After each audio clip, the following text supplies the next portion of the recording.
नमस्कार, आप सभी का स्वागत है मेरे YouTube चैनल अपडेटेड टीचिंग में। मेरा नाम है निशांत मिश्रा। सबसे पहले आप सभी को भारत की 75वीं स्वतंत्रता दिवस वर्षगांठ की बहुत बहुत शुभकामनाएं। आपको पता है एक और मुल्क है जो हमारा पड़ोसी मुल्क है, वो 14 अगस्त को अपनी आज़ादी मनाता है। तो ये भी आपको पता है कि पाकिस्तान जो है वो भारत से ही अलग होकर एक अलग मुल्क बना है, एक अलग देश बना है। तो ऐसे कौन से कारण थे कि भारत का स्वतंत्रता दिवस 15 अगस्त को और पाकिस्तान का स्वतंत्रता दिवस 14 अगस्त को मनाया जाता है? क्या पाकिस्तान एक दिन पहले आज़ाद हुआ था? इसी पर हम आगे चर्चा करेंगे। तो यहाँ पर दो फैक्ट्स मैं रखना चाहूँगा। पहला फैक्ट ये है कि पाकिस्तान में बहुत पॉपुलर ये अवधारणा है लोगों के बीच में कि जिस दिन पाकिस्तान आज़ाद हुआ था उस दिन रमज़ान की 27वीं रात थी उनके हिजरी कैलेंडर के हिसाब से। पर जब हम रोमन कैलेंडर से इस 27वीं रात रमज़ान की चेक करते हैं, क्रॉस चेक करते हैं, तो पाते हैं कि उस दिन 15 अगस्त थी। तो 14 अगस्त को पाकिस्तान ने अपना स्वतंत्रता दिवस कैसे मनाया होगा? एक और फैक्ट सामने निकल कर आता है कि अपनी आज़ादी के 11 महीने के बाद पाकिस्तान में एक डाक टिकट जारी होता है 9 जुलाई 1948 को, और इस डाक टिकट में भी 15 अगस्त 1947 को पाकिस्तान की इंडिपेंडेंस की डेट लिखी होती है। फिर 14 अगस्त को पाकिस्तान हर साल अपना स्वतंत्रता दिवस कैसे मनाता है? ये दो चीज़ें सामने हम लोग को बहुत भ्रमित करती हैं। थोड़ा सा और इतिहास के पन्नों में जाते हैं तो हम देखते हैं कि एक इंडिया इंडिपेंडेंस एक्ट 1947 एक कानून है जिसके तहत ब्रिटिश संसद ने, ब्रिटिश पार्लियामेंट ने 18 जुलाई 1947 को भारत और पाकिस्तान नाम के दो देश के मंजूर होने की घोषणा की थी, और इसी के बाद दो देश अस्तित्व में आए। ये जो दो देश अस्तित्व में आए थे, ये 15 अगस्त को इन देशों को अस्तित्व में आना था। तो 18 जुलाई 1947 का ये डॉक्यूमेंट है, ये भी एक प्रूफ है कि भारत और पाकिस्तान की आज़ादी 15 अगस्त को ही हुई होगी। फिर पाकिस्तान अपनी आज़ादी 14 अगस्त को क्यों मनाता है?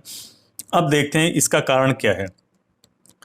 29 जून 1948 को, आप डेट को अगर इतना गौर ना भी करें फिर भी आप थोड़ा सा ध्यान दें यहाँ पर कि पाकिस्तान के जो उस वक्त के प्राइम मिनिस्टर थे नवाबजादा लियाकत अली खान, और तमाम और कैबिनेट मिनिस्टर्स थे, उनकी एक बैठक होती है, आज़ादी के बाद की बैठक होती है, जिसमें इनकी लीडरशिप में, लियाकत अली खान की लीडरशिप में ये फैसला लिया जाता है कि हम अपना जो स्वतंत्रता दिवस है वो 15 अगस्त नहीं 14 अगस्त को ही मनाएंगे।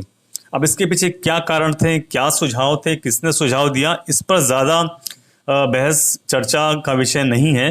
पर कैबिनेट मिनिस्ट्री में ये सुझाव पारित किया गया और इसमें यह भी कहा गया कि ये प्रपोजल है और इस प्रपोजल को हम अपने गवर्नर जनरल जो मोहम्मद अली जिन्ना हैं उनसे पहले मंजूरी लेंगे। मोहम्मद अली जिन्ना ने भी इस पर अपनी मंजूरी दे दी, और तब से 14 अगस्त को हर साल पाकिस्तान का स्वतंत्रता दिवस मनाया जाता है। यानी ऐतिहासिक रूप से आप ये मानिए कि 15 अगस्त 1947 को भारत और पाकिस्तान दोनों ही मुल्क आज़ाद हुए। 14 अगस्त 1947 की कोई डेट इतिहास में पाकिस्तान की आज़ादी के लिए मेंशन नहीं है। जो दोनों देश आज़ाद हुए वो 15 अगस्त 1947 है। सिर्फ पाकिस्तान ने अपनी डेट को आने वाले वर्षों के लिए 15 की जगह 14 अगस्त को स्वतंत्रता दिवस मनाने के लिए चुना, और ये सिर्फ एक साल के लिए नहीं हुआ, ये लगातार 1948 से आज तक होता आ रहा है।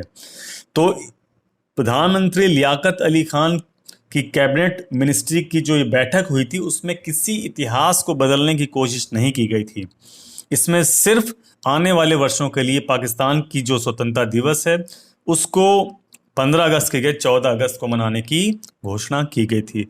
सिर्फ यही वजह है जिसकी वजह से आज तक पाकिस्तान में 14 अगस्त को स्वतंत्रता दिवस मनाया जाता है।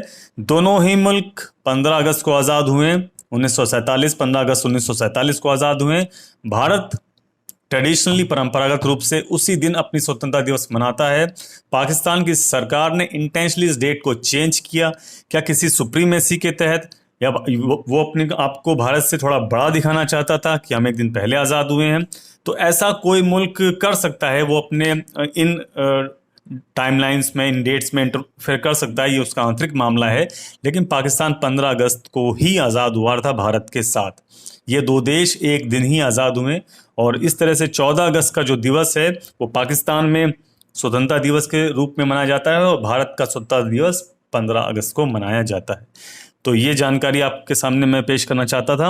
अगर आपको ये जानकारी पसंद आई तो आपका बहुत बहुत शुक्रिया। वीडियो में बने रहने के लिए बहुत बहुत धन्यवाद।